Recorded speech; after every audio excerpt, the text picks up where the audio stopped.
ഏഷ്യയിലെ ഏക കത്തോലിക്ക രാജ്യമായ ഫിലിപ്പീൻസിലെ ഏറ്റവും വലിയ വിശ്വാസ സംഗമമായ കറുത്ത നസ്രായന്റെ തിരുനാൾ ജനുവരി 9 ആഘോഷിക്കുന്നു. മനിലയിലെ കിയാപ്പോ ബസിലിക്കയിൽ പ്രതിഷ്ഠിച്ചിരിക്കുന്ന കുരിശേന്തിയ യേശുവിന്റെ രൂപമാണ് കറുത്ത നസ്രായൻ എന്നറിയപ്പെടുന്നത്. ദശലക്ഷക്കണക്കിന് വിശ്വാസികളാണ് ഈ തിരുനാൾ പ്രദക്ഷിണത്തിൽ പങ്കെടുക്കാനായി ഫിലിപ്പീൻസിന്റെ തലസ്ഥാന നഗരിയിലേക്ക് ഒഴുകിയെത്തുന്നത്.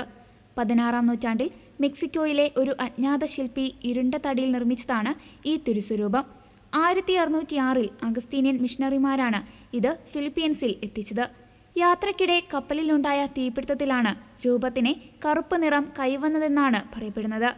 ഇതുകൂടാതെ 1650-ൽ 10-ാം ഇന്നസെന്റ് മാർപ്പാപ്പ ഈ ഭക്തിക്ക് ഔദ്യോഗിക അംഗീകാരം നൽകി. എല്ലാ വർഷവും 3 തവണയാണ് ഈ തിരുസ്വരൂപം പൊതുവണക്കത്തിനായി പുറത്തെടുക്കുന്നത്. പുതുവർഷാരംഭത്തിലും തിരുനാൾ ദിനമായ ജനുവരി 9-നും പിന്നെ ദുഃഖവെള്ളിയാഴ്ചയും.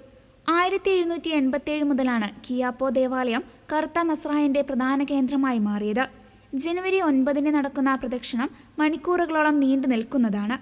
2012-ൽ നടന്ന 22 മണിക്കൂർ നീണ്ട പ്രദക്ഷിണം ചരിത്രത്തിലെ ഏറ്റവും ദൈർഘ്യമേറിയ ഒന്നായി രേഖപ്പെടുത്തിയിട്ടുണ്ട്. ദരിദ്രരും സാധാരണക്കാരുമായ ലക്ഷക്കണക്കിന് ആളുകൾക്ക് തങ്ങളുടെ ജീവിത കഷ്ടപ്പാടുകളിൽ ആശ്വാസമേകുന്ന സാന്നിധ്യമാണ് കറുത്ത നസ്രായൻ.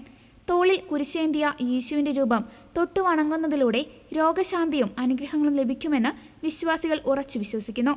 നഗ്നപാതരായി കിലോമീറ്ററുകളോളം നടക്കുന്ന ഈ പ്രദക്ഷിണം ഫിലിപ്പീൻസിലെ കത്തോലിക്ക വിശ്വാസത്തിന്റെ തീക്ഷ്ണത വിളിച്ചോതുന്നതാണ്.